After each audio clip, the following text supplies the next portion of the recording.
You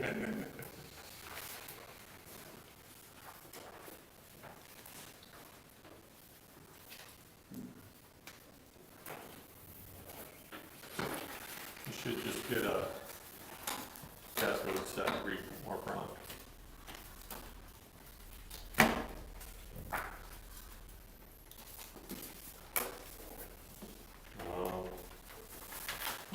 Not even 5 minutes.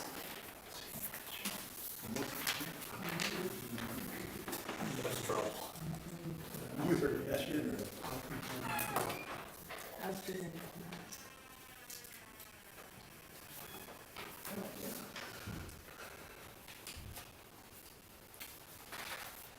this audit is wrong. Okay. Because I have never been, nor do I have any desire to be the president.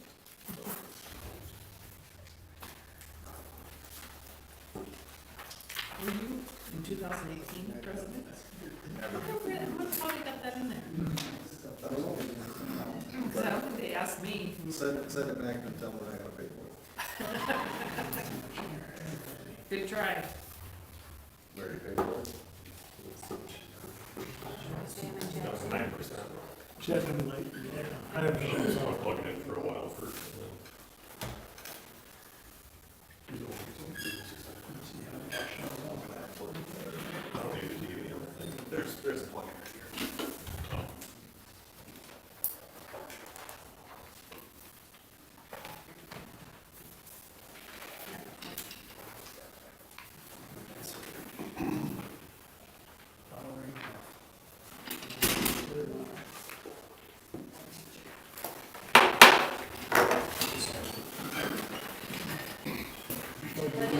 To the flag Of the United States of America, and to the republic for which it stands, one nation, under God, indivisible, with liberty and justice for all.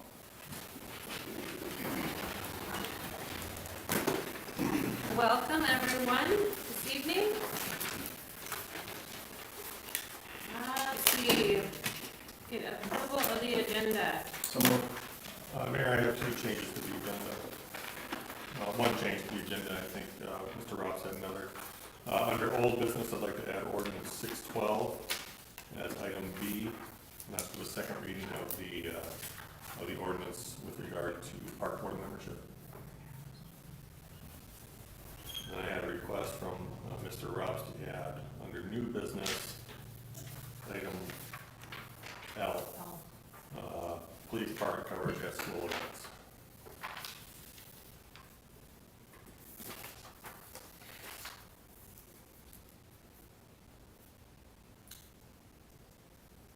Any other changes or additions? Could we add personnel to executive session?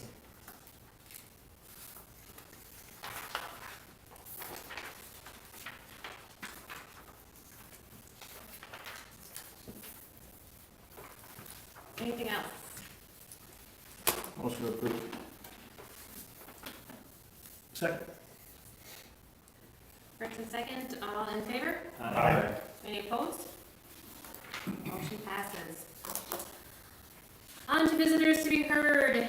Members of the public may speak on any topic not on the agenda.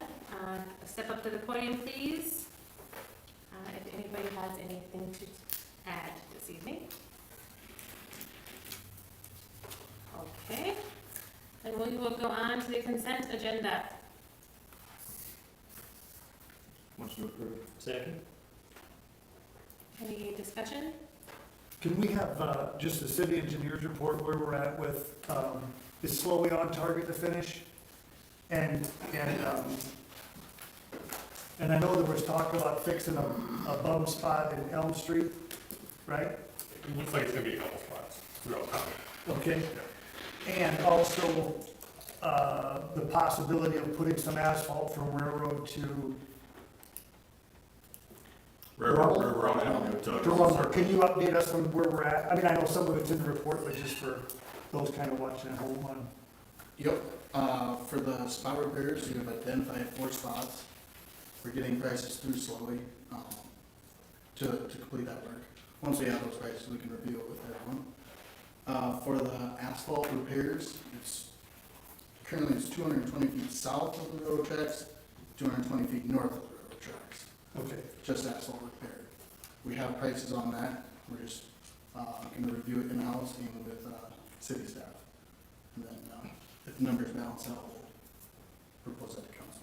The 4 spots that we're doing spot repairs on sanitary, Elm, and what were the other Elm, Main, North Main, First Street is the other two, just outside our project limits, block away. And then North Main was just south of Boynton, 1 block and a half. And do we run prices for those yet either? Nope. Okay. We got the exhibits over, an RFP wrote up of what we want to be included in those places, and then once we see those, we'll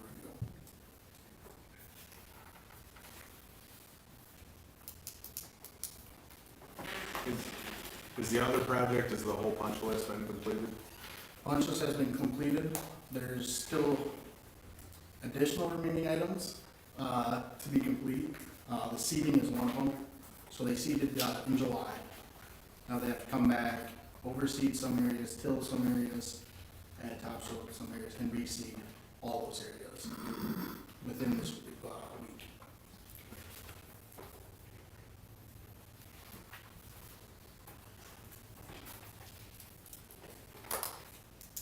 Any comments? Thank you. Thanks, Dexter. I just have one on the special meeting minutes. There was a blank in there, it says how that roll call went. It wasn't completed. But that was it. All right. I'll do roll call. Oh, sorry, need a motion first. we need motion second. Sorry. And I'll do roll call. All right, we'll do Welch. Aye. Rox. Aye. Riley. Aye. Doherty. Aye. Powers. Aye. Passes 5-0. On to old business, resolution 2020-8-10-01, special maintenance fee. Thank you, Mayor. This is continuing the discussion from the last couple of meetings on this resolution that would establish a special maintenance fee for maintenance of city streets. I won't go through the memo totally, but I think it's been clear over the past few weeks of discussion that most folks would prefer that this fee be used for maintenance of existing streets and not reconstruction, and certainly not new construction. Even with that, we still feel that $250 is set appropriately, and I think I've shared some of that here in the memo of how we come up with that amount. That would really cover just slurry seals and mill and overlays at the rate recommended for those maintenance projects. Did talk a little bit with some residents at the late mid last week, a couple of residents. We talked about a number of concerns that they had or questions they had as well. Can we use other revenue for maintenance of city streets? And we do that. We use general fund revenues for that. We also use second penny revenue. But beyond that, we know that property tax and sales tax is not enough to do what needs to be done. And so, we tend to look around at other communities when we look at these things and figure out what they're doing. And for example, there's a letter to the editor last week about surrounding towns and what they set their fee at if they have one. The only one I didn't notice on there, and this came to me late last week, Harrisburg is increasing their fee. I think they're at $1.70 right now, maybe $1.80. $1.85. Yeah, so they're increasing to $2.10. $2.10. They've got that on their agenda for tomorrow. So that's, probably the highest of the surrounding area. Where we really differ with those surrounding towns is on sales tax, and that's where we make up the difference. That's the gap we have to fill, so to speak. When you look at sales tax even per capita, we're well below many of the surrounding towns, if not all of them. And the towns that have a sizable second penny revenue source or fund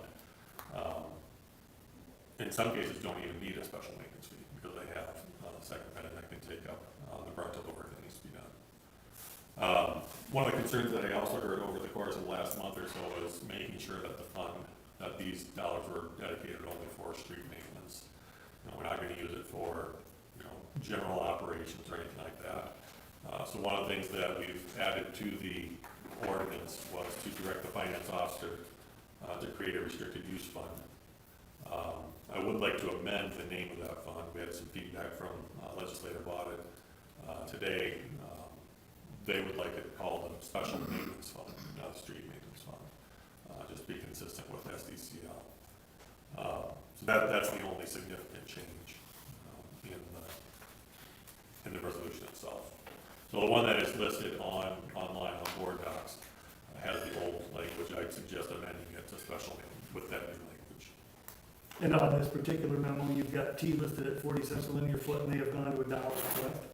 They're at $1, correct.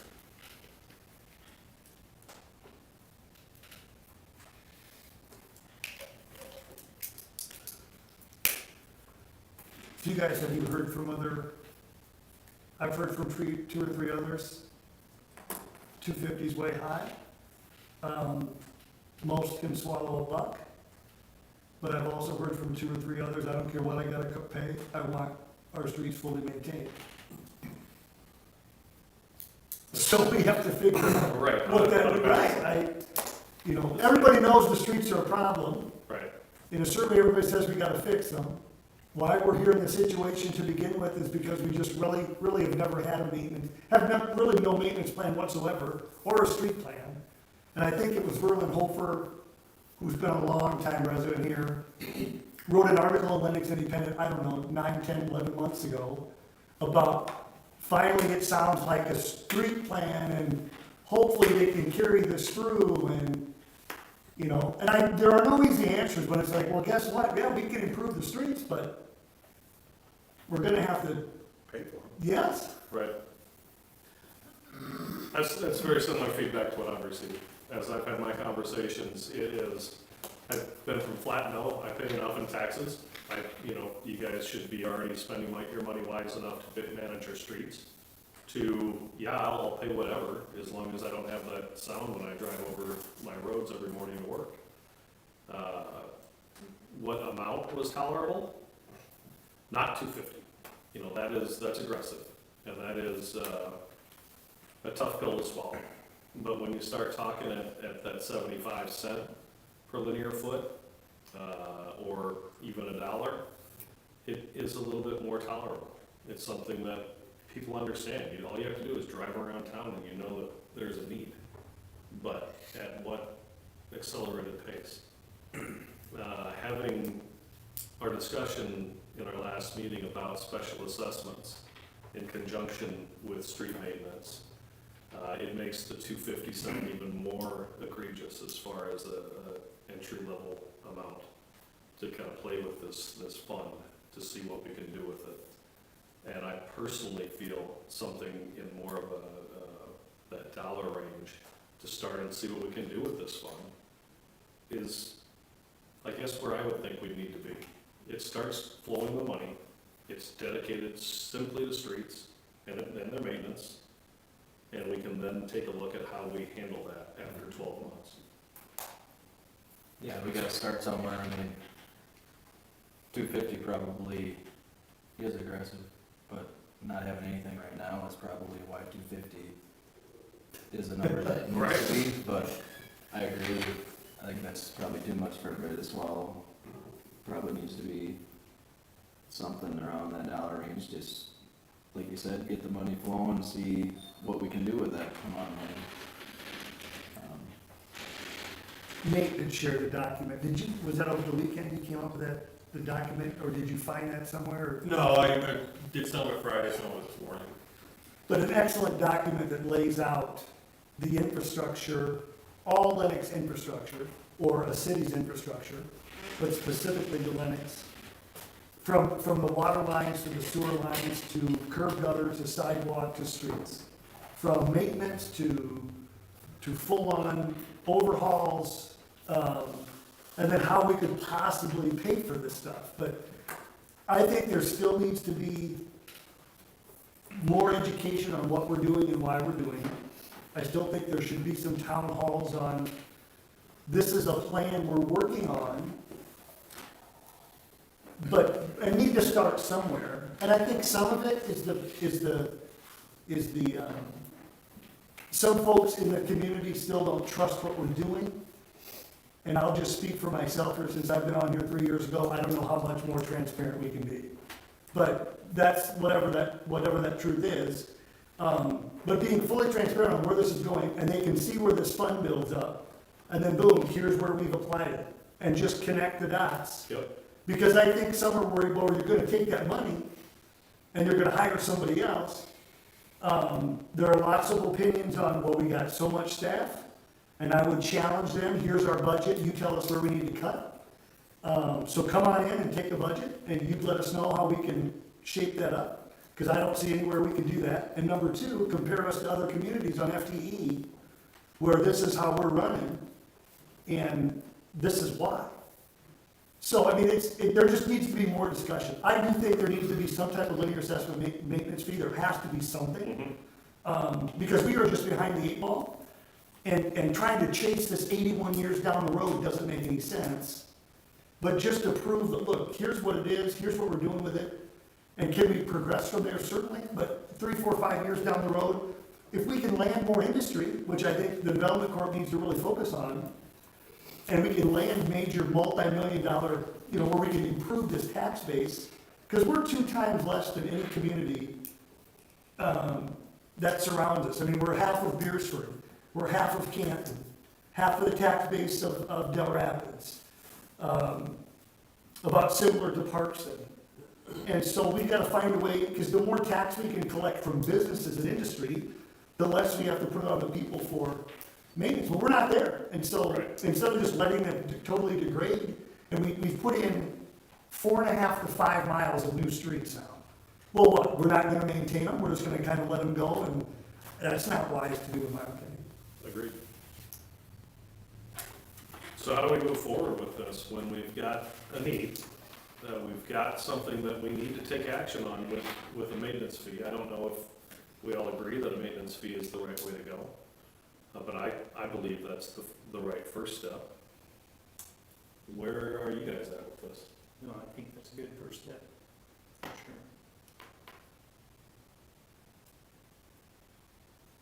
And I talked to City Harrisburg today, and yes, they're going up to 210 tomorrow, but they've had it for years, and they're going up about a quarter every year. So he said they started in that dollar range and just progressively kind of worked up. It's a lot, probably easier to swallow. Back to 250 was what was on the deal that we've been talking, tough to swallow. I think just seeing some results, small at first, if, you're starting out like that, and as you see some results, and graduate from there. Because this is amendable every year, correct? Every year. What's Mr. Riley think? Feel like it's shooting a BB gun at a rock. No, people I've talked to, I mean, most of them were fine at 250. Some said nothing. So I guess that would be fine if we did a progression. Maybe we split it in half, go $1.25 to start, and then just kick it up a quarter every year until we get to where we need to be. Do the communities that assess the maintenance linear assessment, do they use any of their second penny for maintenance as well? I would assume most of them, so there's only so many uses you can have for that second penny. Right. A lot of the communities listed on the memo, for example, don't have an EMS squad that they fund. They may give money to a local one, but it's probably not the $250,000 that would see loss every year. Beyond that, it's really for very limited use. So I would assume that many of them are.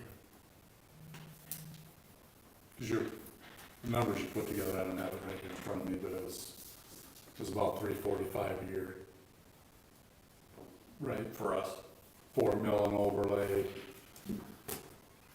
Annually, if you were to follow that plan, you put You up, basically got 230 plus 115,000. yeah.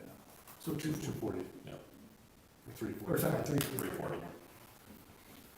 And if you want a buck, That's what it's. that's the number that's been thrown around, that's about 180, roughly. Yeah, that includes, countryside, but, Right. yeah, without countryside, it could be around 140, 150. Anybody know who has the remote?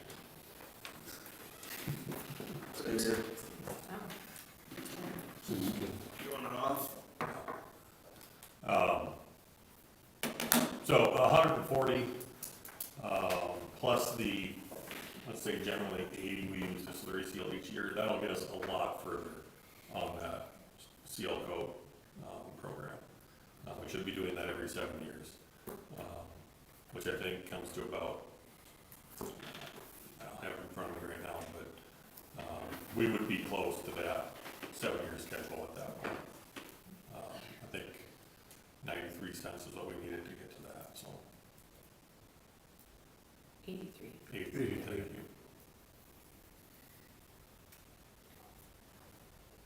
And again, that, what's on here does not include countryside, so.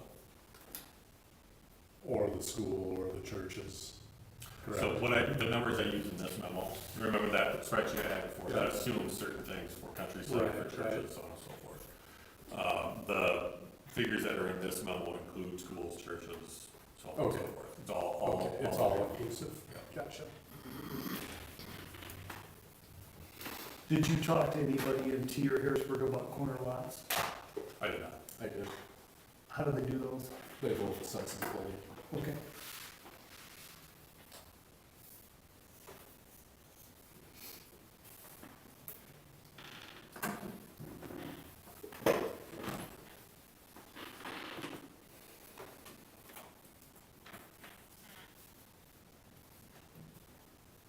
Well, I'll make a motion to approve the resolution with the amending amount from $2.50 to $1 of 2020-8-10-0. Second. Can I? That's also the amendment of special maintenance. Special maintenance fund 220. All right, motion and a second, any more discussion? All in favor? Opposed? All right, resolution 2020-1001 passes. Ordinance 612, second reading. Thank you, Mayor. Forgive me a moment, I'm gonna pull up the ordinance from the last meeting.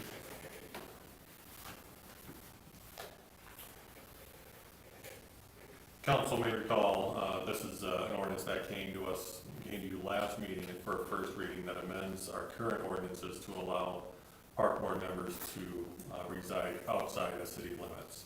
And how we set that boundary in this case is the boundaries of the Lennox School District. There have been no substantial changes since the last reading, and we recommend motion to approve. So moved. Second. Any discussion? All in favor? Aye. Any opposed? Second reading passes. On a new business, Railroad Avenue discussion. Thank you. This item comes to us from a few members of the council requesting information on the plans on Railroad Avenue between Main and Elm over the course of the last several months. So this is on the agenda for the city to ask questions of an adjoining property owner regarding the plans for curb and gutter or alternate plans along that right of way. In your packets, I did attach a sketch of a previously provided plan. I can put that up on the TV if anybody needs me to. You good? Okay. Got it. On this one. Whole thing? All 5 members.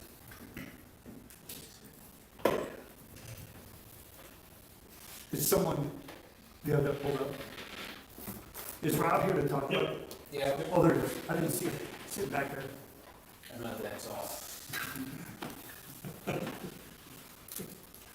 Okay, well. Can you feed, I just want, first of all, I wasn't on when those buildings were going up. I looked a little bit of history about that particular section, or when it went through the planning and zoning process. Was there discussion about curb gutter? Or Oh, no, we said we're gonna do curb and gutter Okay, on that last building when we pulled the permit. But when you get to it, you guys look at your problems with the amount of money that you have to get the streets better in the town. You got First Avenue, it's not even a house, it's a house, it's First Avenue, a house, and then Railway Avenue. You know what I'm saying? Just get rid of it. Make it a nice greenway, put a nice sidewalk in there, the city can maintain it. And then instead of spending my money on a curb and gutter, I'll put a 10-foot sidewalk on the first one. And then the other ones, what I'd propose to do, I'd do all the labor if the city pays for the concrete. So you'd have concrete, you'd have a nice greenway going there from Elm all the way to Main Street. How do you access those, how would you access your storage We units? we can access from Main and we can access from Elm, it doesn't matter, we've got two nice entryways on Elm right now, and you can drive, people use it as they push their kids in their baby strollers all the way around it anyway, so it's all concrete now. You've got ample room on either side of those buildings though for traffic. Yeah, and then, you could have a side street coming in where the church is, and, is that Juniper? That's enough, we don't really need any access points. Just when it rains up there, where does the water go? Well, that's the point. I've been talking with Mitch at Stockwell, and we've got a drain that takes all the water from the north side of our buildings. Okay, into so the rail track. they're slanted to the north where the rain falls. The rain goes all the way to the south. Okay. The new buildings.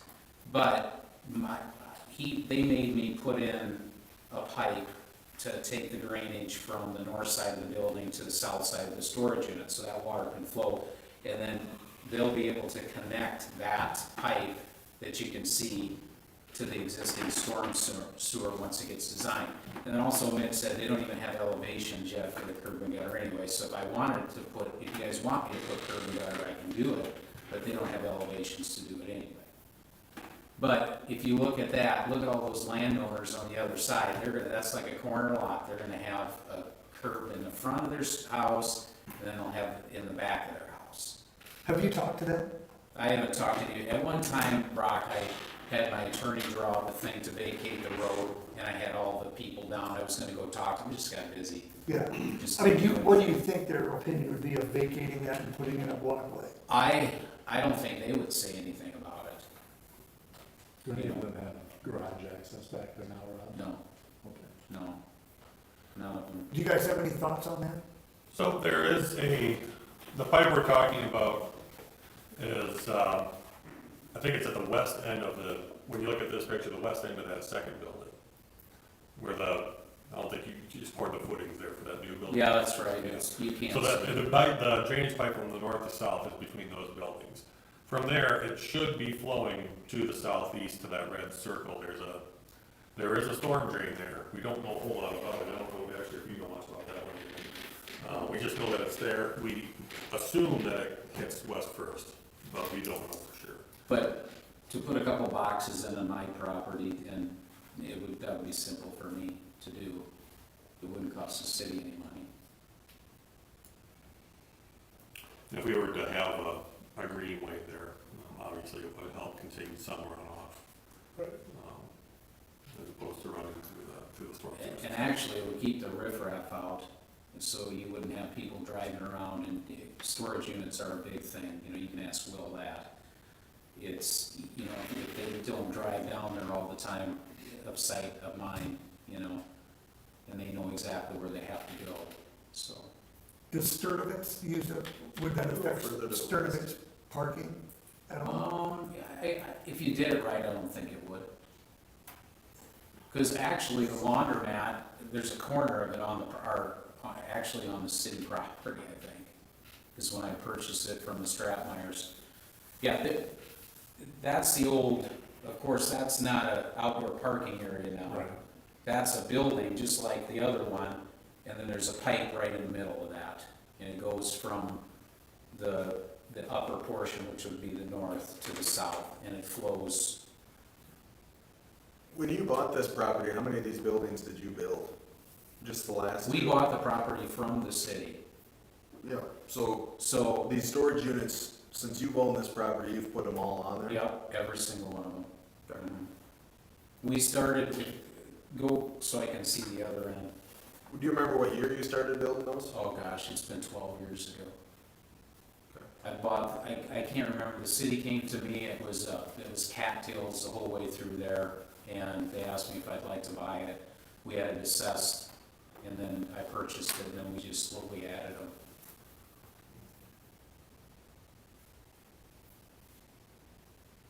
So what you're proposing, Rob, is vacate it, and then a walkway on the lower side of the vacated? Well, building? I would just vacate and do it however you guys wanna do it, and then just have a nice bike path. That bike path around the city is so nice. I mean, everybody walks on it, and I think you just, people walk around that the way it is right now just because it's nice. I mean, kids drive their bikes on it back and forth, you know, when school's out, when school's there. It's an easy way to get from, you know, Elm to Main Street without driving in the mud.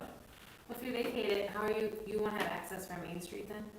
If you vacate that because. I have access. You have access from Main Street. You can get around it. But it wouldn't matter, you can come in from Elm on both sides and you can whip around any one of those buildings.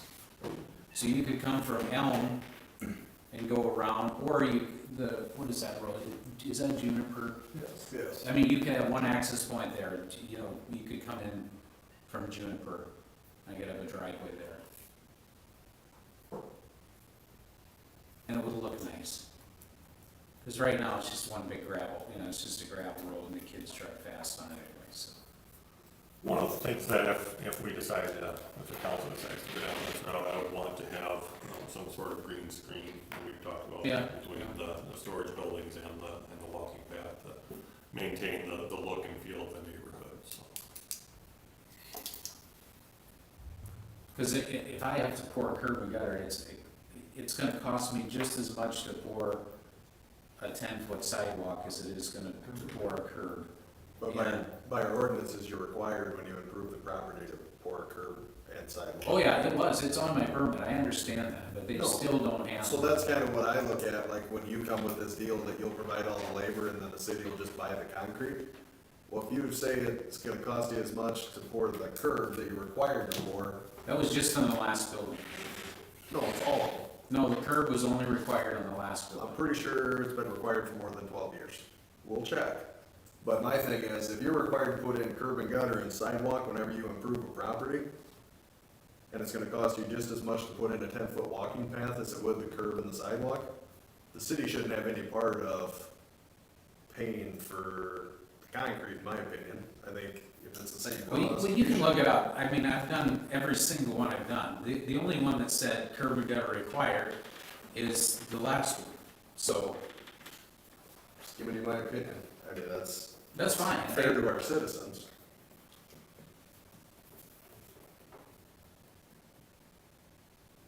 What do some of the other guys think? I mean, this has just been this way for a while, and I just thought, we might as well have a discussion on it and figure it out if it's. I think the first thing you'd have to do is talk to the other property owners. Right. Because it's affecting more than just Sure. Rob, obviously, Without a doubt. in my opinion. I don't know how many properties there are, is there half dozen around, you know? There's 1, seven. 2, 3, 4, 5, 6, 7, 8, and then 9 if you include services. Yeah, I didn't include the Sturdivant's one at the time. No, when we were Sturgis looking at it, so. they get deliveries out that back door. Yeah. I know, I've been there before. Yeah.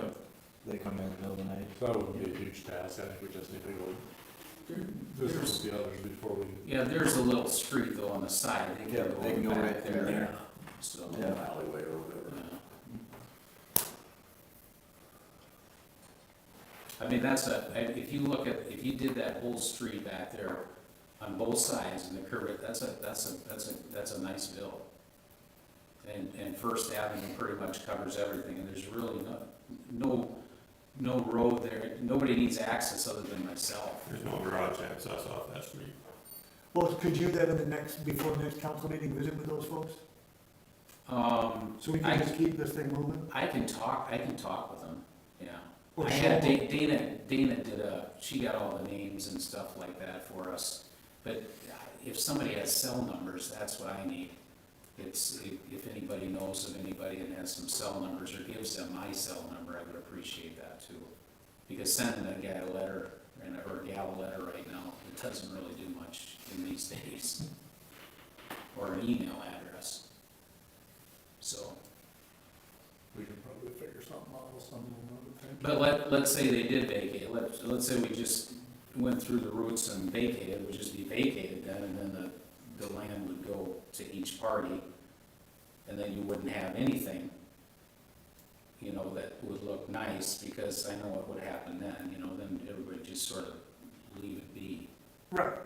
Well, if And we're I gonna just think vacate, it would be a nice, it'd just be a nice little area in there, Brock. yeah, if we're gonna vacate it, we're gonna do something. I'm not gonna just leave it. So,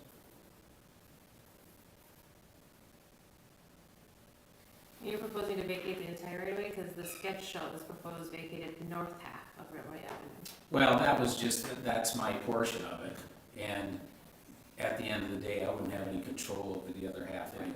Me So- neither. Yeah. We need So to, we'd have to talk to the other landowners, and then he just drew that, that's just a pretty basic sketch, it's, they split the right of way and then put a 10-foot sidewalk right on that, south edge of my, whatever land I would get, so. does it make sense for Rob to talk to them or us to talk to the other 9? I think it should be, I think Rob should be in touch with them. Okay, I'm just asking. What is under that? As far as utilities, do we know? I don't think there's anything. There's, I don't know, they said there was a water line that might have gone at the new portion, there might have been something there, but that was about it. Yeah, pretty close to home. Just, yeah, some water stuff down, but I don't even know if that's there anymore. I kinda doubt it, I would bet that. This one right here, Yeah. yeah, I think that might have been the one he was talking about, I remember. But I would assume you. Jeremy was Yeah. talking about it, yeah. So anyway, I'll talk to the 9 members, or 9 other people and see what they want us, see what they say.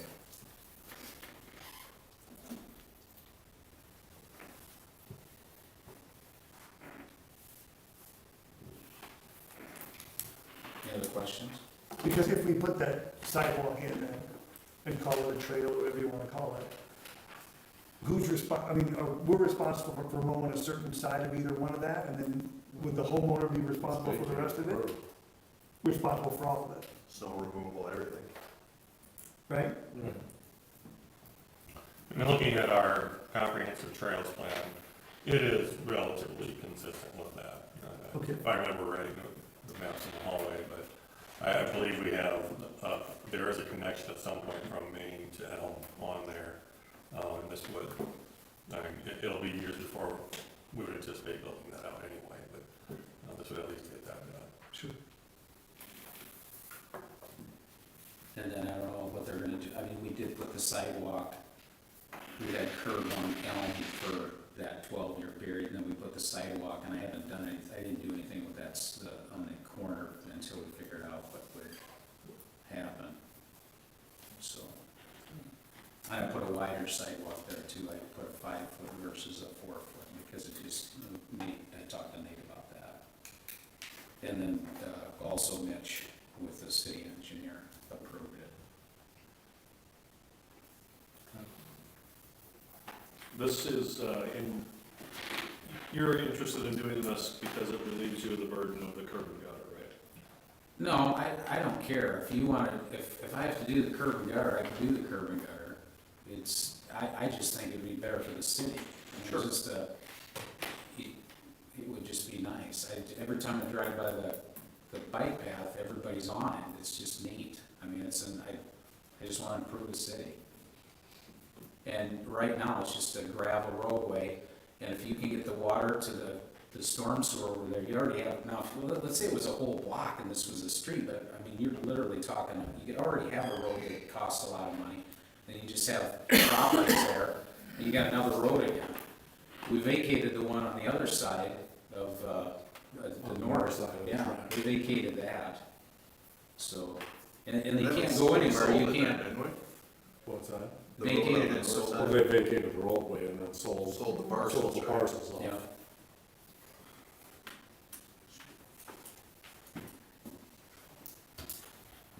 All right. I'd love to hear what the landowners. Okay, say. I'll get it done. When's the next meeting, Harry? 28. 28, okay. Door hangers and business cards. Oh, I'll figure out a way, so. Any other questions, or? Okay, thanks, appreciate it.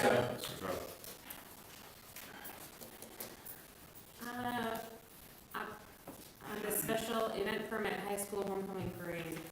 Thank you, Mayor. We received an application from the high school for their homecoming parade on Friday, September 25. The route, as established, would be from Park Drive on Main to First Avenue, and then south on Sheridan out on Sixth Avenue. We would also block off Park Drive that afternoon for staging of the parade. Fire department, police, and ambulance have all reviewed it and are okay with it. Recommend a motion to approve. So move. Second. Any discussion? So Elm's still alive in the picture? Right now, that's Why is that? Because we might be digging up those couple spots in there, gaping holes Yeah. in the pipe. Might We lose- could try to drive the grade, we could try to drive the grade over that. Might lose some candy in there? grab a shovel and get it to seal. All right, all in favor? Aye. Any opposed? Motion passes. Pre-annexation agreement. Thank you, Mayor. This is a long-standing issue that we're hoping to close the book on tonight. Property owner west of Lennox sought approval over the last few years to subdivide property and sell a portion of it to an adjoining property owner. The current owner is Rosie Dorn, who's here tonight. The hopeful future owner is Mike Ford, who's also here tonight. Over the last several years, we've struggled to find common ground on getting this done under circumstances that would allow Mr. Dorn to subdivide the land west of Lennox and sell a portion to Mr. Ford. So he's appeared before the city council several times. I know you're all familiar with the issue. And typically, that approval has not been allowable under city subdivision regulations. This spring, I visited with them again and their engineer, and over the course of the last several months, we've come to an agreement that's consistent with our subdivision regulations. And that's the matter that's in front of you tonight in the form of a pre-annexation agreement. So among other things, this agreement regulates the future development on that property by laying out some pretty precise expectations, including that when we request that it be annexed, there's no protest. They agree to connect to city utilities within a year of installation and to build their infrastructure to the city's design standards. So outside of that, we feel confident that moving forward, this is the best route. City engineer and city attorney have reviewed and approved the agreement, and I recommend a motion to approve. Question, where is the door addition southeast quarter of the southwest quarter of 3199? It's It's up by the golf. southwest corner of the golf course. Oh, Whole 8 green, if you hit it wrong, straight west. Chad, turn the TV back on, please, if you would. There are three houses? 3 houses. 3 houses there now? Yeah. So it'd be between the south, further south and the second one in. Basically, it'd be south or west of it. While Chad's trying to figure out where Modell is. You want it? I think one of the issues in the past were the eligibilities were exhausted, right? Correct. So I'm assuming there's nothing that's changed with that, if there's, No, at That's this point, building request. if the residents were to be requested for that, the county would have to, I don't think they have an option but to deny putting that fix. Any building or structure that would go up there would be subject to everything under the county code.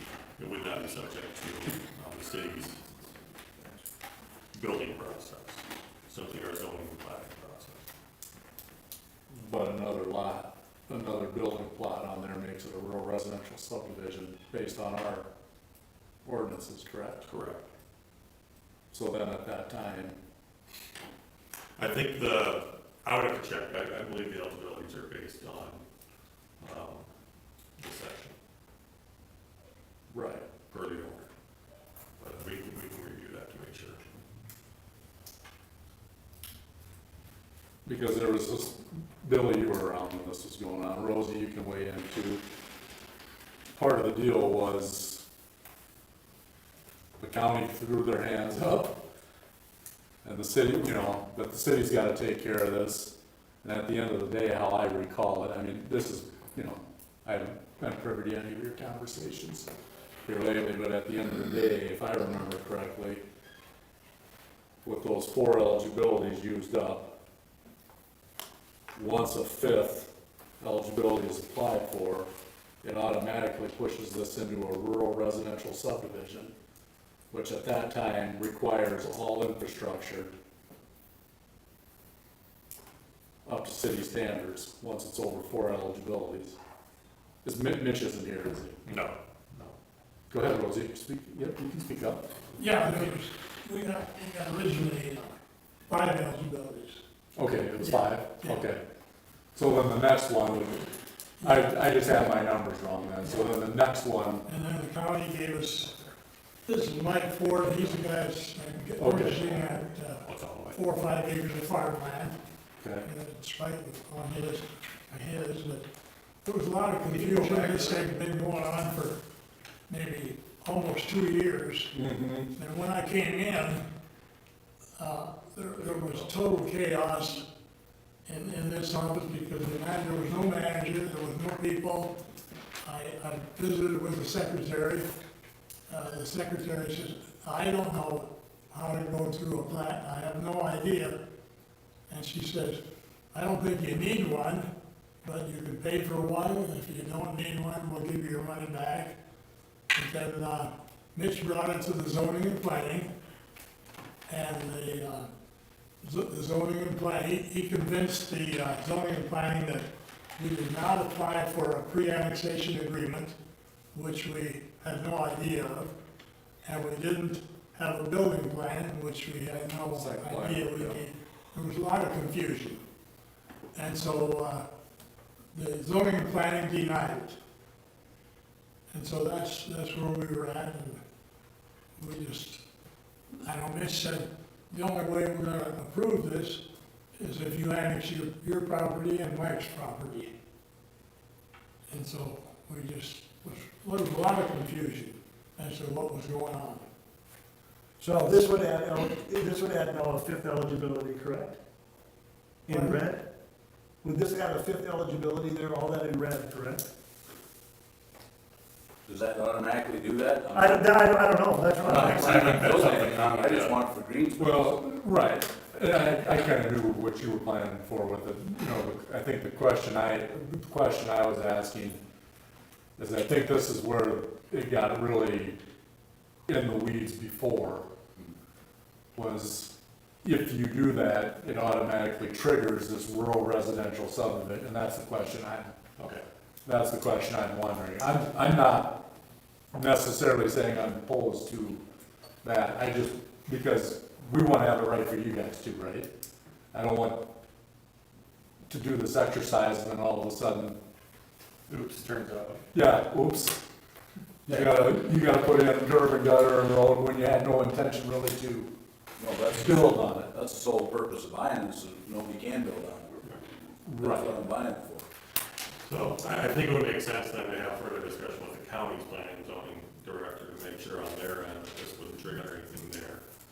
I don't believe it triggers anything on our end, but I can follow up. Yeah, and that's my only thing, I just wanna make sure it doesn't Automatic. redo this and All of a sudden now, you're locked in. everybody gets a friendly letter in the mail, oh, by the way. County's gonna be, yeah, Right. okay.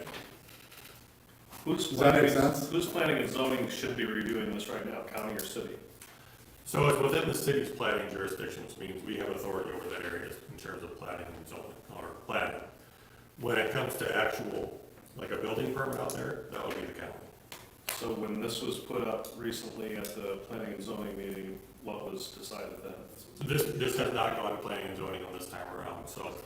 So then how is it yeah, here tonight? if it's not been through planning and zoning again? The process allows for an exemption on a minor plat approval. Okay. So a minor plat approval allows the city engineer and the zoning administrator to sign off on a plat if it's a minimal consequence, I can't remember the exact wording, but if it's a minimal consequence to the Yeah. surrounding properties. You're right. So, if that's the determination that's made, then they're not subject to the process of, presenting the plat, having planning and zoning approve it, and the city council approve it, and then making it official. They go through a much shorter process where city engineer reviews and signs off, city zoning administrator reviews and signs off. And before we were talking about, when this originally came up, you were talking about more houses and things like that. That's not the case with this now. No, that was 10 years ago. Right. So, We changed some of that land to rural residential.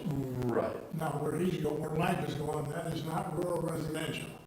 The rural residential is down on Highway 44, and we changed that Where 10 the- years ago.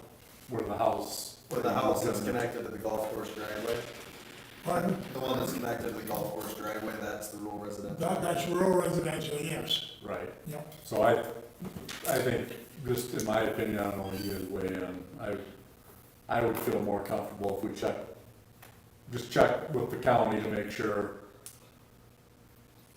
these two parties aren't gonna get Yep. a surprise. We can do that. I have talked to Toby, You talked to Toby when and he's, he said he didn't see any reason not to, it's not gonna bother them any. But if you need to have that conversation yourselves. We can do that. that's relatively quick, we can do that pretty quick. So you would have everything across the road from you, all the way up to across the road from Wheel Dryers? Yep. It's basically a mirror image of the 3 lots that are there now, just on the other side of the gravel road, 6 acres on the other side. Or some green space, just to have. Pretty So simple. nobody, he doesn't get. So nobody can build there. Right. It was just unfortunate we had all the confusion when we signed up first. And nobody, the secretaries were just up in the air, they had no idea how to do it or what to do. Sure. But then, We could approve pending, right? We can. If I have any concerns after talking with Toby, I can bring it back to the council at the next meeting. That's fine. Are you making that motion, Sam? Sure. Let's clarify the intent of the motion. Pending the county's, Yeah. uh, Assurance that it doesn't trigger anything on the county side for eligibility utilities, or, you know, yeah. or rural residential districts. I mean, I think it goes all the way up to, I think it's gotta be a quarter of land. I think so. Before that triggers that, I'm pretty sure, but. yeah.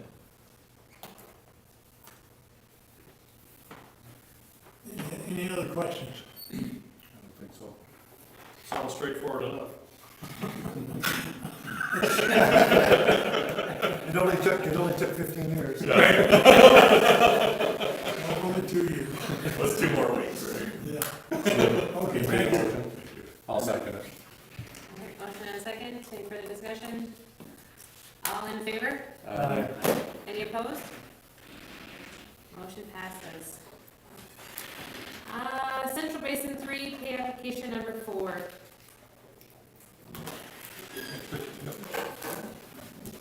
Thank you.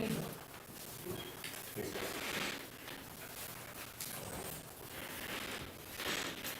All right, Central Basin 3, pay application number 4 is work completed on Slowy's project to date. They're on schedule and hopefully have asphalt by the end of the week or early next week. We recommend approval of pay application number 4. So moved. Second. Any discussion? Roll call, Welch. Aye. Wolf. Aye. Ross. Aye. Riley. Aye. Doherty. Aye. Bowers. Aye. Passes 6-0. Central Basin 3, change order 1. This is work for Slowly as well. It is the reducing of the project limits from Main to virtually the cop shop to keep the project within budget. again, we recommend approval of change order one. Move to approve. Second. Any discussion? Doherty. Aye. Bowers. Aye. Riley. Aye. Rops. Aye. Wolf. Aye. Welch. Aye. Motion passes 6-0. Slurry seal project change order one. This is change order one for the slurry seal project, which includes an additional 150 feet along Academy. Other than that, all plain quantities were placed. We recommend approval of change order one for slurry seal. Motion to approve. Second. Any discussion? Rops. Aye. Riley. Aye. Wolf. Aye. Welch. Aye. Doherty. Aye. Bowers. Aye. Motion passes. Sewer televising pay application number 3. This is a service televising project, pay application number 3. This is for all work completed. There are approximately about 5% of the lines remaining, in particular areas where they cannot televise currently. Once the crop shop will come in and finish those, along with any remaining lines within the city they had missed. This is only for payment for work that's completed. Motion approved. Second. Any discussion? Wolf. Aye. Welch. Aye. Riley. Aye. Rops. Aye. Bowers. Aye. Doherty. Aye. Motion passes 6-0. Finally, slurry seal project pay application number 1 and final. This is the as-built quantities for the slurry seal project, and we recommend approval of the application 1 and 5. Yeah, great point, note to that. What was the engineer's estimate for this? I believe it was 75,000. It came under, just under 70. Yep. Motion to approve. Second. Any discussion? Bowers. Aye. Doherty. Aye. Rops. Aye. Wolf. Aye. Welch. Aye. Riley. Aye. Passes 6-0.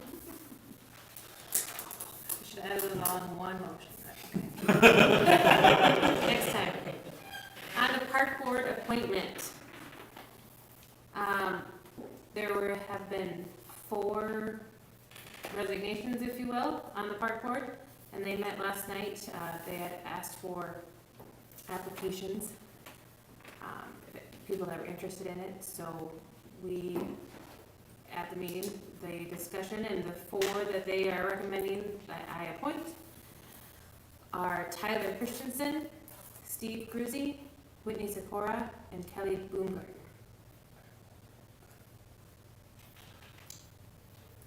Is that 2 male, 2 female? Yes. Correct. Motion approved. Well, one quick note, we did have 1 resignation tonight, we should probably accept that resignation Oh, okay. prior to the appointment. I should have caught that earlier. Sorry. So there already had been 3 that had resigned, and then Correct. we had Mr. Fox. Motion to approve Jason Foss's resignation to the Park and Rec. Second. All in favor? Aye. Any opposed? Okay, I'll so second Sam's motion too. Motion approved the 4 new appointments. Second. motion is second. All in favor? Aye. Any opposed? I don't know if anybody was informing these 4. I did run into Steve, and I wrote over here tonight to let him know, but maybe. I'd be happy to be in touch with them. Perfect, thank you. On to fiscal year 2021 budget. Thank you, Mayor. I can go through the whole budget presentation if you want, but I think it's relatively self-explanatory though, so unless anybody requests it, I'll just keep some highlights here.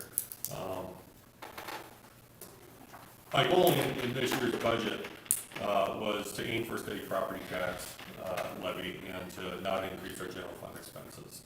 I think overall we've gotten there. I think there's going to be an amendment to this tonight, and that would actually more than get us there, and that will put us over that threshold, so to speak. So in 2021 revenue, we're planning on a 3.43% increase over last year's budget.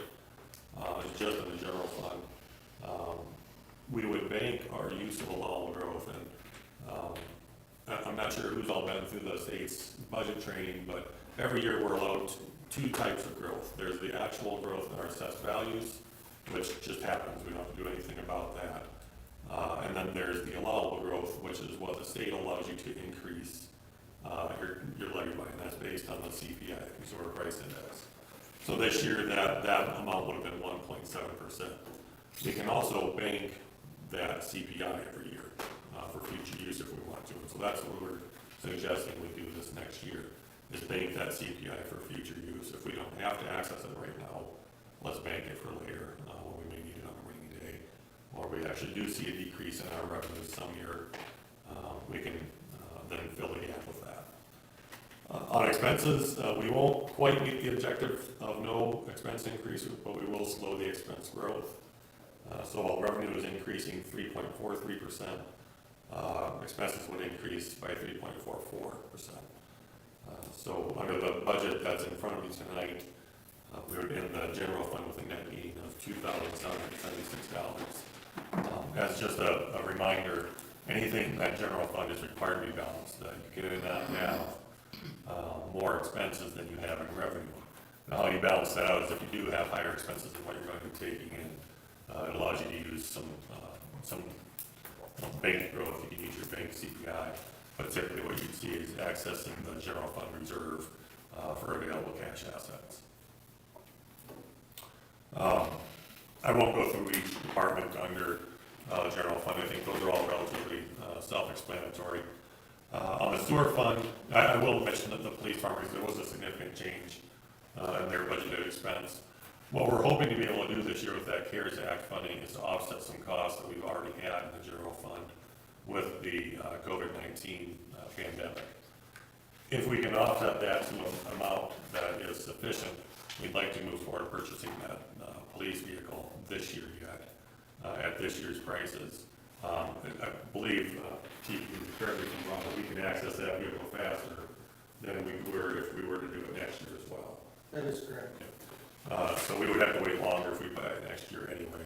It's a new model here and time to put it together. So we're hoping to be able to make that purchase this year instead of next year. On the sewer fund, a lot of priority on maintenance and equipment replacement. We're looking at new pumps again for a lift station. There's some decanter and screen room repairs that need to be made. We would do a new truck for that department, a new vehicle for the department.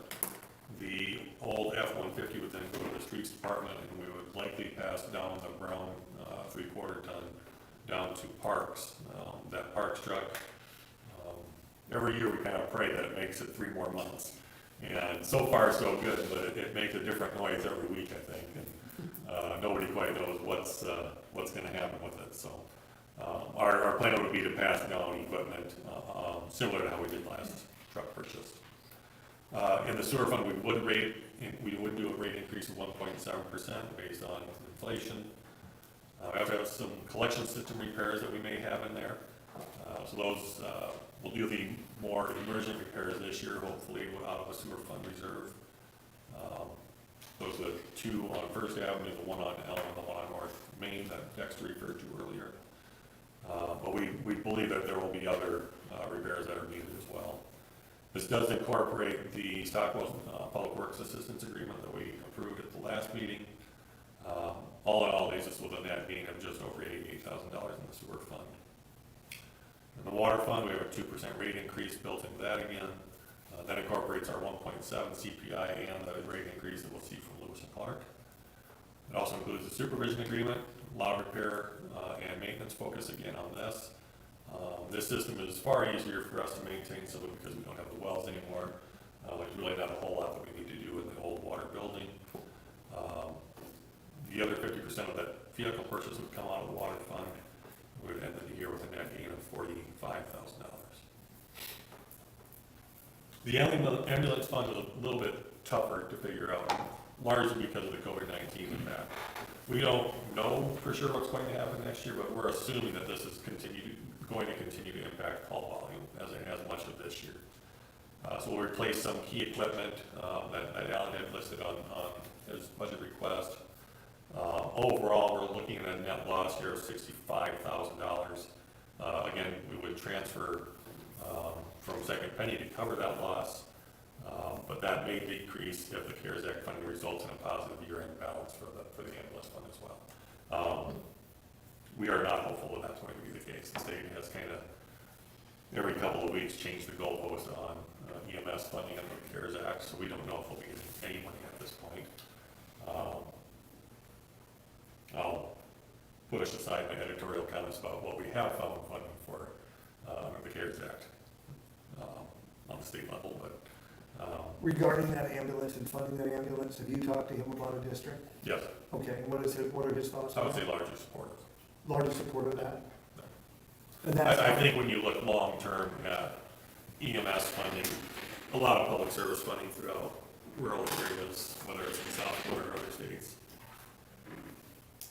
the It's just whole the way model they- for EMS is not sustainable. Right. It just isn't.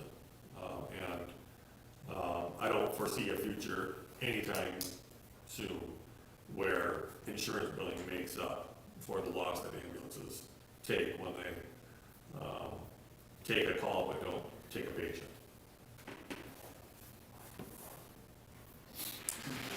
Pool fund, we increased revenue and expenses from 2020. We had, I think, a great first year. Our revenue far exceeded our expectations. Unfortunately, so did our expenses, simply because we had more staff. We did hire additional staff for COVID-19, and that did impact it, as well as the purchase of some other equipment. So we have a net loss plan next year of $20,000. As we plan this year, we'll transfer that fund balancing from Third Penny to cover it and the year deposit balance. So the ordinance in front of you takes into account all of those changes that were presented when it last sent this spreadsheet out, and what's on that spreadsheet that's on the board docs. We do have a second ordinance prepared for a possible amendment. So.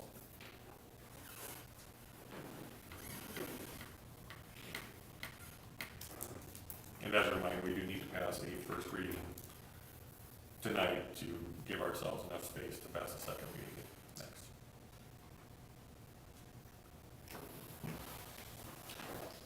In talking with Chief Strasser and the fire department,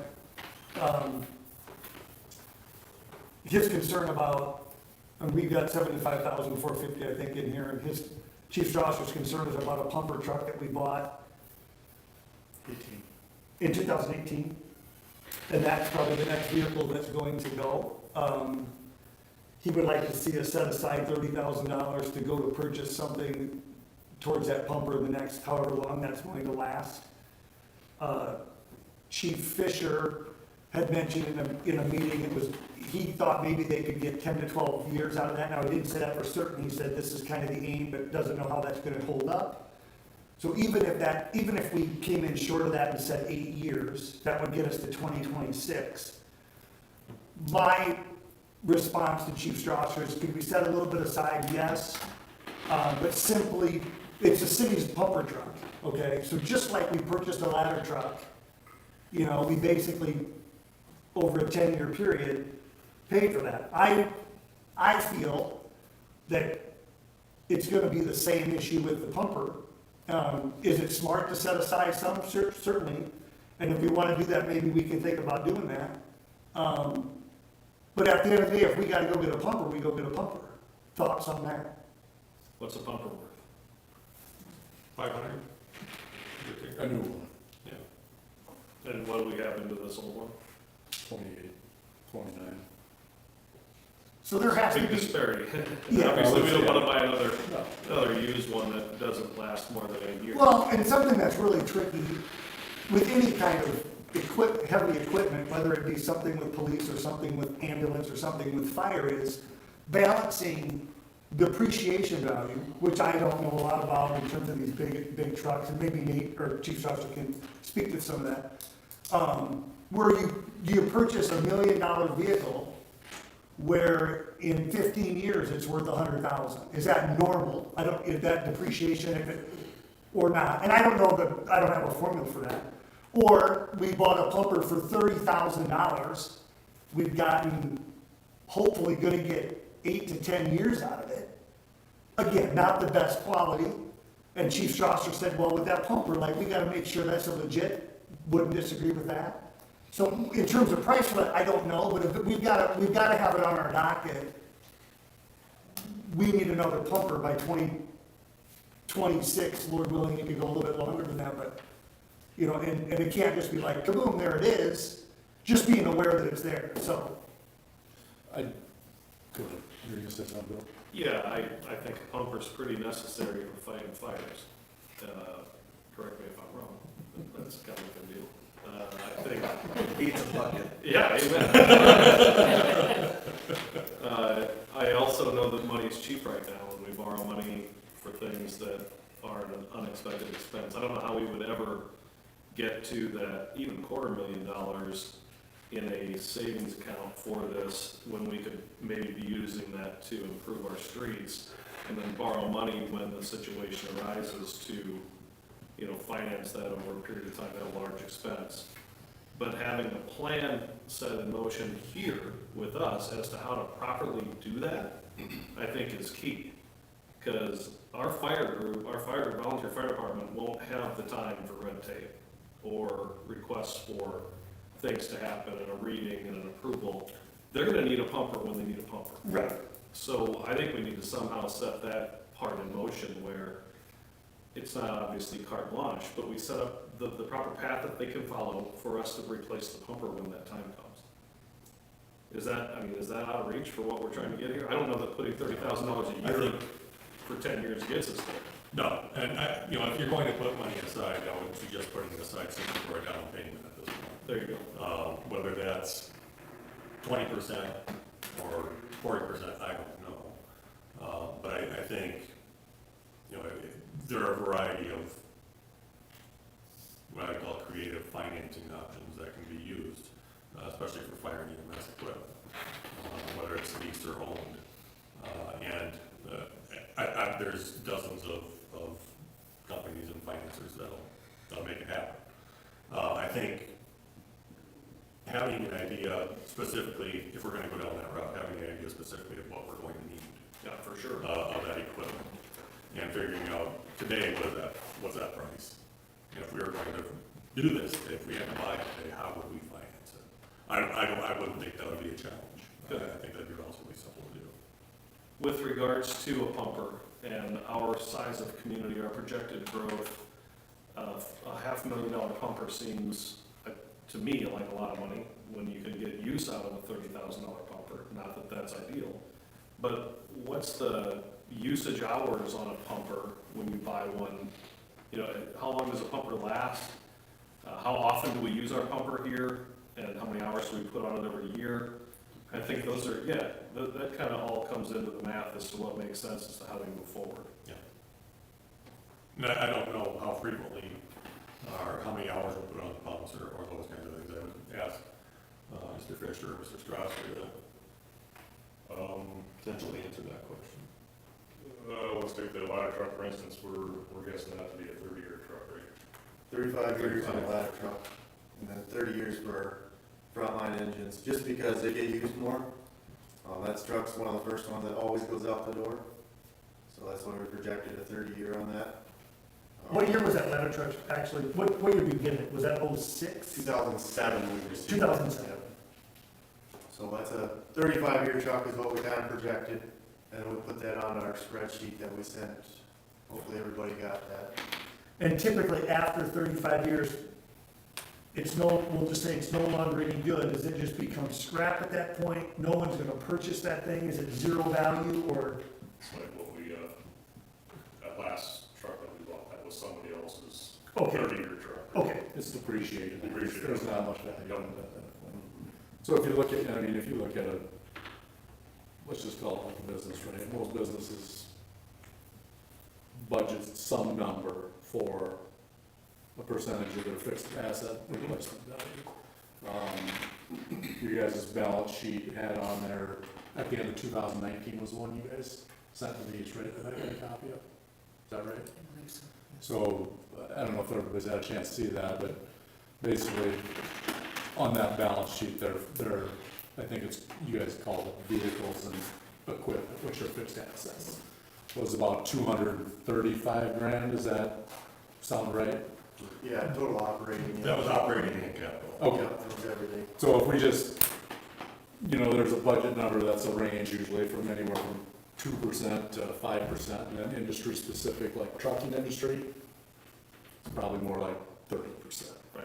Just It's the whole because business. it's turning the whole time. So if we just went on the high side of 5%, start setting something aside maybe for a down payment or replacement on another truck, using that 5% off 235, you're talking about, what, $12,500? Something like that. One of the, Mr. Doherty asked about growth and making sure we have the right equipment, so on and so forth. One of the nice things about waiting to finance that purchase is the growth that we'll have on the north side. So we do have room in our debt limit right now for a $500,000 loan if we had to. So we have that room in there. I'd prefer not to use it, of course, at this point. 10 years from now, we'll have far more room. Because every year that assessed value goes up, every new building that goes up increases that debt limit by 5% of that assessed value. So the longer we wait to finance those kind of things, the more room we have in that debt limit to do so. So what's more important, having a down payment that we try and kind of save away every year, or having a clear path as to what is necessary to happen when they need the new pumper? It doesn't sound to me like a down payment is all that relevant when we have funds we can access in this type of situation. So putting money aside that could be used again to improve various things in our community, seems like we're not using that money very well, in my estimation. Having a path that the fire department can go through, a procedure necessary to go through replacement, or begin that discussion, or in an emergency situation, enact something that we've got in place, I think it gives us a better position than putting money aside. My thoughts. What do you guys think? Money aside specific to a pumper, or money aside in general? Specific to a pumper or a vehicle replacement. When, Where I was going with the 5% was just, let's call it 10, 12 grand for quote unquote equipment replacement. Maybe it's a set of bunker gear that gets destroyed, or maybe nothing, and that slowly builds fund. I just want to make sure, okay, I wasn't saying that specific to the pumper, I took it as specific to the pumper. just to the equipment. I thought our budget that we've got, it covers a lot of the equipment out of the 75. It covers their operating costs. So when it comes to equipment replacement, annual certifications, et cetera, that's all part of that, correct? When it's their equipment, that's all part of the 75,000? Bunker gear would be included in that. There's a few radios, few variety of rescue equipment. I don't think we have anything of the SCBA's on there because we're waiting to hear back on the FEMA grant. If something happens to one of your trucks and it's inoperable, how long does that take to get into one? Go buy a brand new one. Sometimes we get lucky and they got one sitting on the lot, we can get by with a stock one. Worst case scenario. They're somewhere around 6 months. 365-day build time when we order a new one. That's what I figured. They do have demos that are available too, but it's, I mean, I just don't want us to get in a spot where Oops.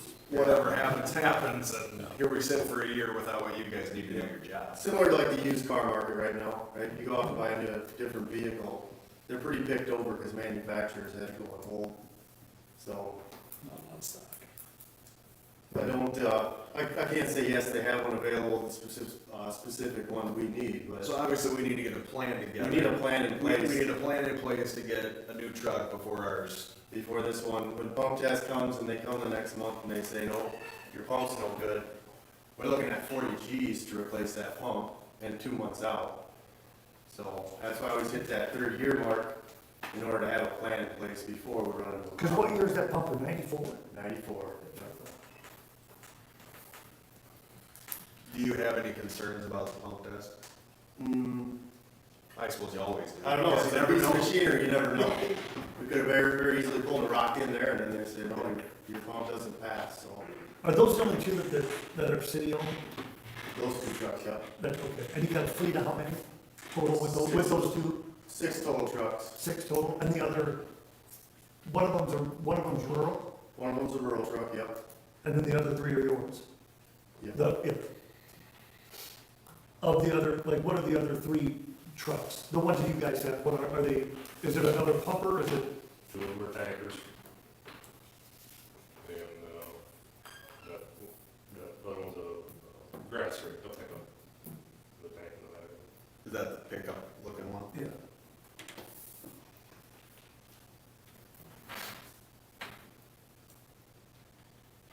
Nate, in respect to this budget, as you proposed, are we needing a yay or nay on that before there would be first reading? Any, or can you make amendments to that now? If I you would wouldn't mind. suggest making an amendment to it tonight, and Before and we- then doing the first reading. Gotcha. Otherwise, I'll have to come back and do a second first reading. Gotcha. Sometime between now and the next meeting. So 2024, then what's that pump for 30 years? Right, Yes. The one we just bought. Right. yes. And when we purchased the 98, and again, Wayne didn't know, and he wouldn't know, in terms of, you buy this for this and you're hoping you can get, 10 years. right, he said 10 to 12. He said that was a close guess, it could be 6, could be 8, but, Could be 18. right, it's just like, oh, pumper doesn't work, of course, because we got a fire, like we can't get to that point, so. What is the situation with the pumper failure? You've got obviously other volunteer fire departments nearby that would be willing to assist, is that, there's gotta be a fail-safe for you guys. You're somebody's fail-safe, somebody else is your fail-safe, is that how that process is set up? We are still, you guys remember that drill that were down there that night, how long it takes for us to dispatch and respond? It still takes a guy 5 minutes if he lives in town to get to the station. And if you're, let's pick a town, T, you're Half hour. 10 minutes out, 5 minutes to get dressed, so it's your way though. Yeah. Yes, we do that. There's a delay, yeah. The ladder truck pumps too though, right? Correct. I mean, so it's, worst case scenario, my house starts on fire, that pumper truck goes down, the ladder truck can still go down fire. Cause you could have a brand, like, when you guys do replace it with a new pumper truck, you could have a new one that just Sucks takes up the the crap rock. right away. Take it, at any time. That all goes into our ISO rating too, so how many pump engines, class 1 engines. And how have we fast got. they are. So that all goes into that ISO rating.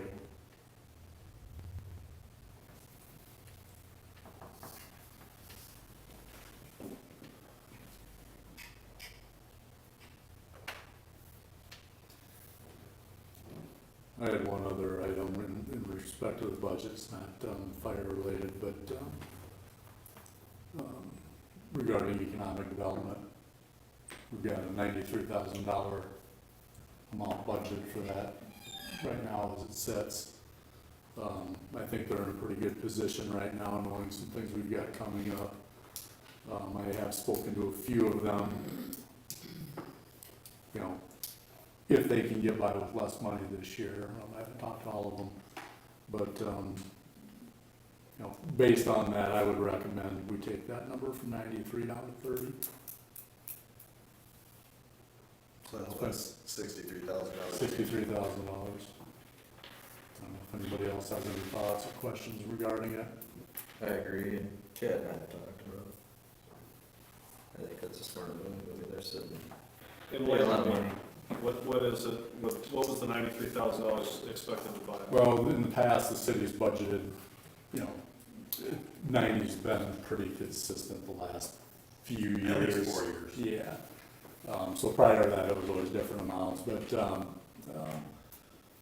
like they've done, numerous things, like they've had a basement credit on maybe distressed properties in town, encouraging people to buy them, maybe tear down, rebuild, they were giving them a credit towards that. As well as new construction. New construction, they've done, they were That's what pretty we're active trying to get rid of participants in some the of those development to the north. using some funds to get that started, obviously the industrial park out there, but, you know, and they've done a good job with things. When I say reducing it, it maybe sounds stupid, but I think we can maybe reduce it because they've done a pretty good job with things and have a fair amount of cash. And I'm not necessarily saying this needs to be a permanent cut, but just looking at it at a snapshot time here for this year, because they don't really have any major projects forthcoming that, when I spoke with them, that they would need any extra money for. And if they needed that $63,000 for something, we would have it available. Well, Yeah, we have ways to access that. It wouldn't impede growth, bottom line. Right. Okay, Yeah. it seems reasonable. I think you know, it creates some room for some other things, whether we reserve a little bit of money for a fire department or whomever, whatever, maybe has some other thoughts. But it also, you know, it helps our general fund too. it does.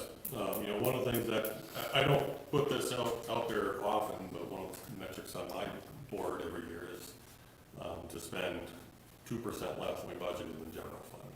Just as a general roundabout figure. There's no science behind it, but want to be able to put that percentage at least in reserve every year and not access it. So that would certainly make that possible without having to babysit the budget all year long, which we will likely do anyway. But the other side of that is, you know, one of the things that, and I've talked with a few council members about this, we haven't really taken any steps towards it. But at some point, no, not at some point, we've outgrown this building. We've got 9 other buildings throughout town that separate staff and resources and assets. And at some point, we're going to have to do something about that. And I tossed around the idea maybe 2 months ago, maybe it's time to do a facility assessment, figure out what is our break even on something like that. You know, it doesn't make sense financially for us to pursue a different building or to combine, consolidate buildings. And that would free up some funding to do that next year.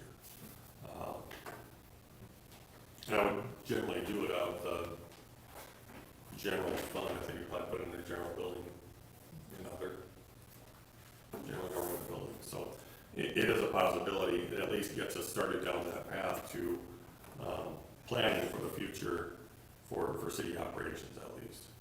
I think T's had theirs for how long?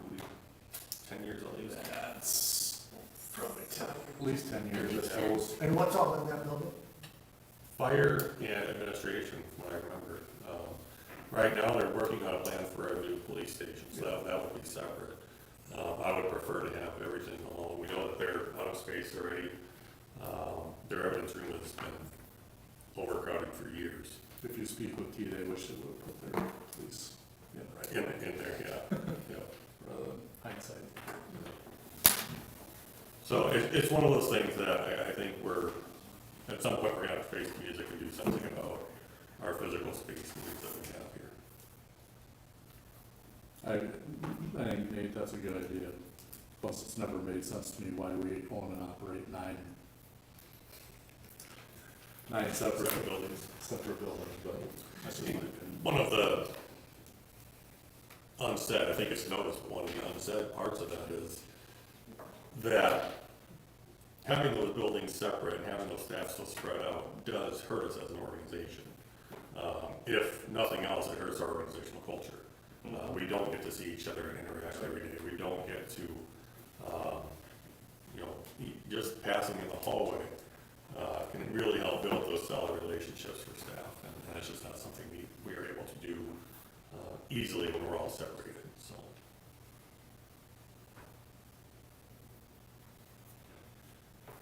I'll make a motion to amend the budget, reducing economic development from 93 to 30. Second. And to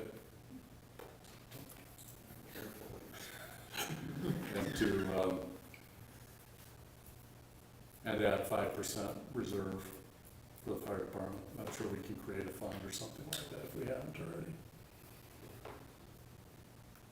5% of the 235. Yeah, whatever the fixed asset value is. 235. Can I comment on this? Yeah, absolutely. I think we should go higher. Like you said, with a trucking company, because they're always in motion and they're the most important thing. I look at their stuff as kind of the same deal, right? Trucks are always moving, gears always getting ripped. What are you thinking? 10, 10% of the fixed asset?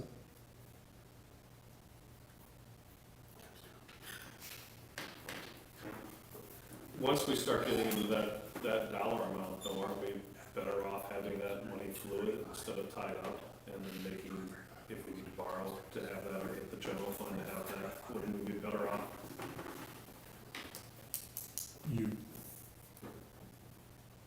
But I think you use that if they blow out a tire, or they have some bunker gear that gets wrecked, or hoses, or any of that stuff.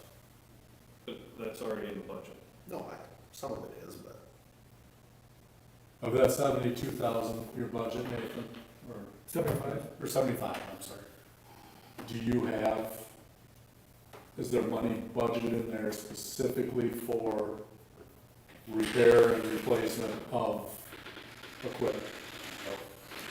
In that 75,000 there is? are you comfortable with the amount that's in there? Okay. Yeah, one of the things we talked about is, I think there's 2 sets of opportunity plan for it in there. We could have a bad chemical fire somewhere that we've got to go to.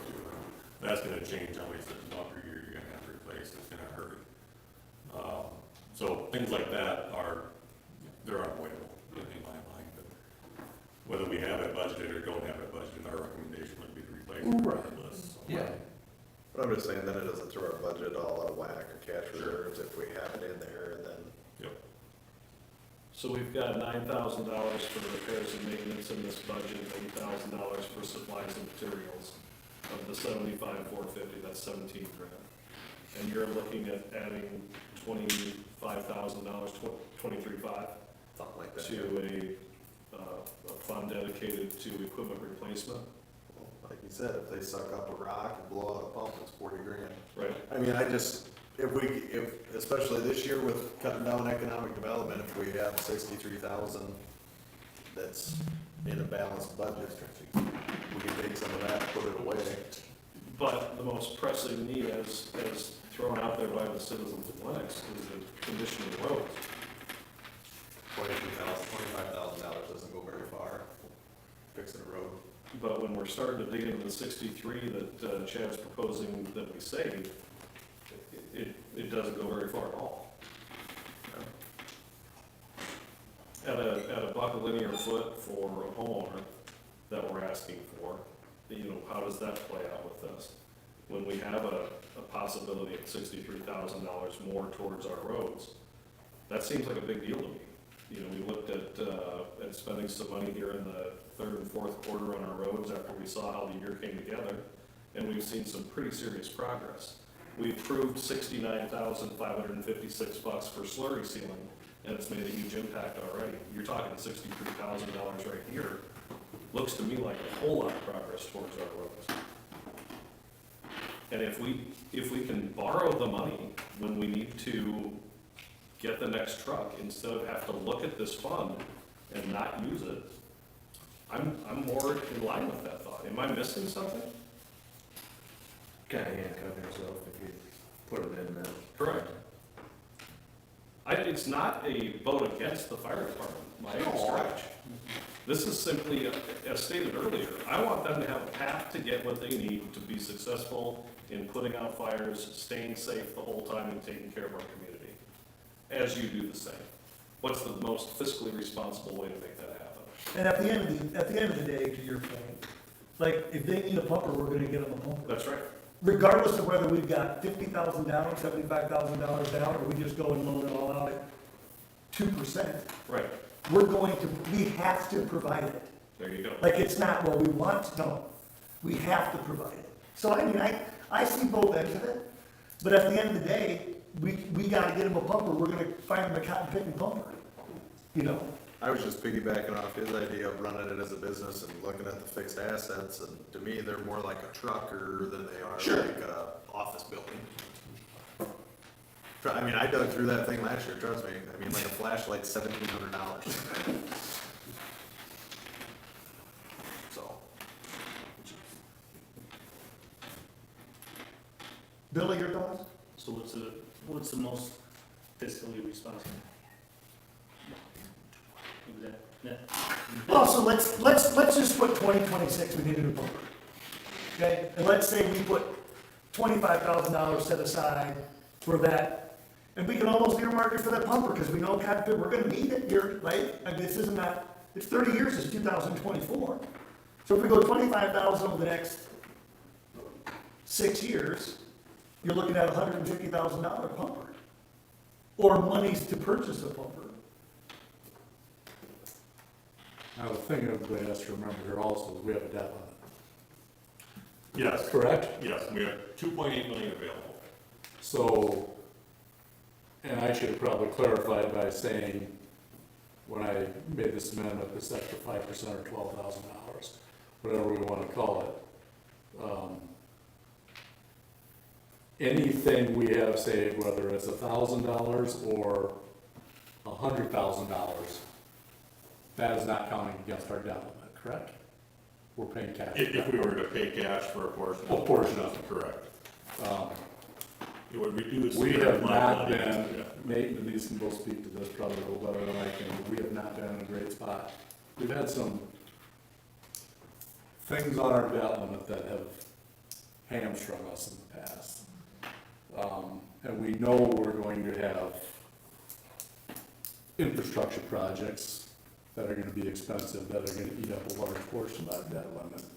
So I guess, you know, part of my reason, I should have clarified that a little bit when I mentioned this, was trying to do anything we can to avoid reaching that debt limit, because you have a few options, and you either don't do anything, or you have to opt out. Well, this makes a lot more sense as to why we would want to have some money pigeonholed for this specific expense. And to be fair, I mean, it's probably an exercise we need to start doing, and I think you guys have done a good job on everything, but some of our other vehicles and hard, you know, things that we know we need to replace next year, we probably need to take a better look at that. We know that With that there's debt some- ceiling in the back of our mind. There's certainly some street equipment that just Yeah. plain needs to go. Right. There's no doubt about it. And that's the same thing with fire trucks, it's not cheap, all that stuff's expensive.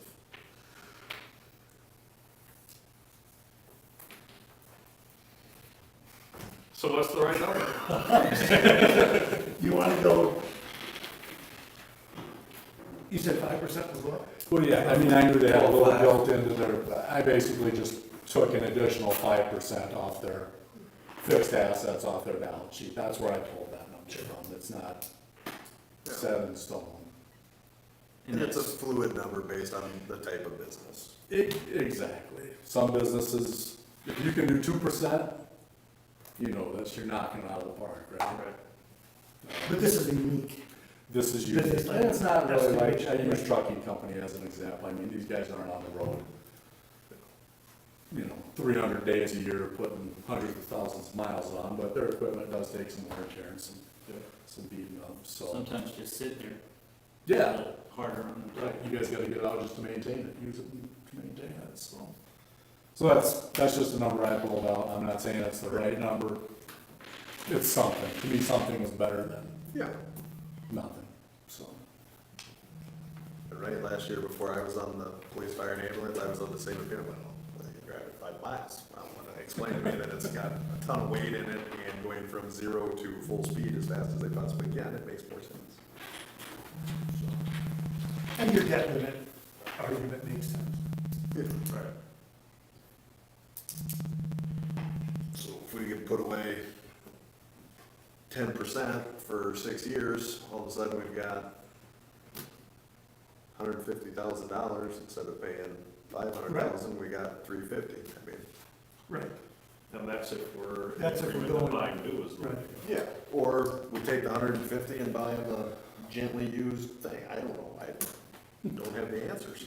but I don't think there's a genuinely used fire truck in the world. I think One more item to consider when you're looking at putting money aside is the cost of inflation as well. Those fire trucks are going to become more expensive every year.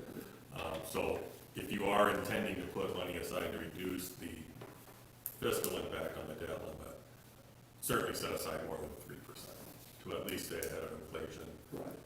So that when we do get to that point, we're not borrowing even more than we would have to.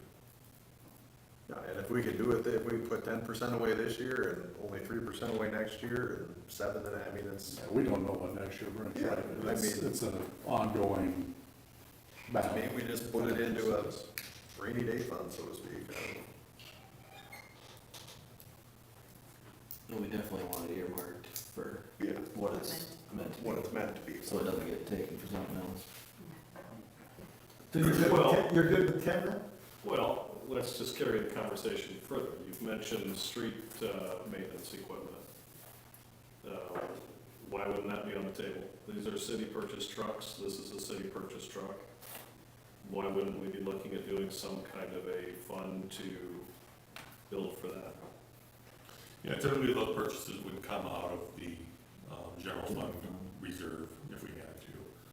If we were going to lose a truck today, a dump truck, a plow truck, for example, we would access funding through the more likely reserve from the general fund. Now, this year that might be a little bit different. I mean, we have space with contingency and however much it would be. Our strategy for vehicle replacement, like just general trucks that we're using day to day, has been to fund it with water and sewer revenue, because that's where the funding is available. Sure. So, you know, we'll buy new there, we'll pass down the old to the other departments. Okay. So then we're back to the amount and what makes sense. What is creating enough to help us lower our debt limit? Or raise our debt limit? And what is, right, and what is gonna set us up for the best decision for our city? Honestly, just 25 grand, 10% on a $235,000 number? 235, is that the number you wanna go with? Does that make sense? Or is that just because Well, 10 is a nice round number? They've got 75 in there, right? Now, 75, 450, I believe. 75, 450, so if you put Yeah. another 12.5 in there, you know, you're at 20 there, all in. Right? That's pretty close to 10% unless you wanna go the other 3 grand. You got your calculator out? Trying. You see I people heard side something, bad, right? let alone my, the wheels are not make calls. What was your percentage? I use 5%. 11,750. Yeah. I'd rather see more than that, I guess. The 3% inflation side Mm-hmm. would lead us to a larger number. 7.5. That's more, Okay. more than I'll amend my motion. 8% would be $18,800. So you want 7.5?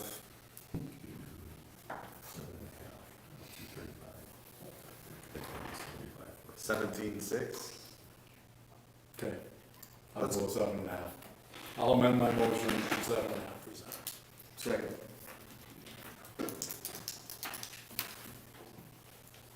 Any further discussion? Just want to make sure we get a final number in here before we do the first reading. Wait, you think my math's right? Yeah, you might want to do. If it is, it's Steve Jobs. 17,625. Plus 75. You want me to do it longhand? We ain't got all night. I have to call Ace over to help me. 93.75. $93,075 for fire. Then the reserve amount would just go into a fund, correct? You'd create a separate fund for it. Nate? Us or for the fire? So I don't think we have a fund we can put that into, do we? there's no fund, no, but, we can designate it so that it would be, for the fire department. Yeah. And so that, you know, we would keep record of that, and we would show that, and, you know, for the audit and stuff. So is it under general fund or what's it under then? Sticky note. It'd be under the- Yeah, we don't want a sticky note, but. We used to do that on the baseball softball set. Well, I could probably check, We might have one that we We might. can use. I don't know. And the other stuff, the other monies that they get, that 75,450, that's just kind of gonna be one check to them to save some red tape and everything else. Well, whether we do, it, yes, whatever, the operating funds are, Yeah. let's just do that, Yeah. a check. and Yeah, that was my, I That wasn't way, trying to. they don't have to worry about coming down here for. The extra money would just be set aside somewhere for them. Yeah, so whether we set that aside in a restricted use fund on our end, or whether they set up some other fund on their end. The 75 will go to them to operate, Yeah, so they don't have to go through POs and correct, all that stuff. correct. I think that would, I think it would save everybody a lot of headache. You got anything, Nate? Yeah, just want to make sure I understand what you're talking about there. We talked earlier, Nate, about, just giving us one big lump sum and then we take and put that into one of the local banks. That's what I would like to do, is that, are you guys? That's what I'm getting, Yeah, that's what I'm yeah, getting after that. yeah. Yep. All right. You don't wanna carry a briefcase full of cash around. Do you want it in quarters or nickels? It'll change, short if we However, we'll can't do take, yeah. Casino chips. Later. So yeah, just one Check. one check, okay. That's, Does that make it easier for you guys? no, it's. I assume. You don't like coming down for POs for light bulbs and stuff? It's the same. Okay, I'll do roll call on this. Bowers. Aye. Doherty. Aye. Riley. Aye. Ross. Aye. Wolf. Aye. Welch. Aye. 2021 first reading budget is, well, Was that for the amendment? That was for oh, that was for the For the, amendment.